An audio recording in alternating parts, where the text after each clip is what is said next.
مجھے اس بات پر تعجب ہے کہ طلباء مدرسوں میں پڑھ کر کہتے ہیں مولانا فضل الرحمان امیر المومنین ہے. مولانا نے تو سیٹ بچانے کے لیے لال مسجد کے ساتھ کیا کردار ادا کیا. مولانا ہی کی وجہ سے لال مسجد بچ گئی ہے. مولانا ہی نے عبدالعزیز کو رہا کروایا ہے. زرداری سے پہلی شرط یہ لگائی تھی کہ تمام مقدمات اٹھانے ہوں گے اور ان کو واپس پلاٹ دینا ہوگا. جتنی باتیں مولانا نے زرداری سے کہی ایک ایک پوری کرا کے چھوڑا ہے. جن لوگوں کی فطرت میں پیدر آزادی ہے اور ناشکری ہے وہ خدا اور رسول کی بھی نعمتیں نہیں مان رہے. یہ اس فرقے کے لوگ ہیں اور اس پر مولانا ان سے کچھ مانگ نہیں رہے.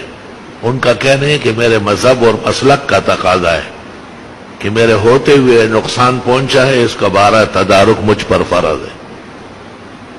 وہ نہ ہوتے تو آج وہ ہتکڑیوں میں جکڑے ہوئے ہوتے. اتنے بڑے حادثے اور اتنے بڑے غاصب اور ظالم کے دور میں اس سے تمام مقدمات ہٹانا اور ان کو ہر طرح بری کرنا یہ کار باشد. میں مولانا کی کوئی وکالت نہیں کر رہا ہوں، لیکن مجھے جو معلوم ہے وہ بتا رہا ہوں. باقی یہ بات تو میں نے بھی ان کو کہی تھی کہ آپ کے ہوتے ہوئے وہاں طلباء و طالبات چھلنی ہو گئے. اور میں نے جو ان سے گفتگو کی ہے شاید صفحہ ہستی میں کسی شخص نے ان سے اس بارے میں کہی.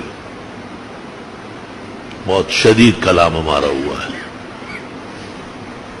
میں نے یہاں تک کہا کہ محمد ابن ابی بکر نے جب حضرت عثمان کی داڑھی پکڑی اور حضرت عثمان نے ان کو ایسا دیکھا، کہا اگر تیرا باپ ابو بکر صدیق زندہ ہوتا تجھے ایسا نہیں کرنے دیتا. تو میں نے کہا اگر آج مفتی محمود زندہ ہوتے تو لال مسجد کے طالبات و طلبہ کا یہ حشر نہ ہوتا کہ ان کی لاشوں کے دھوئیں اٹھ رہا ہے. اور مولانا نے اس پر غم صدمہ محسوس کیا ہے.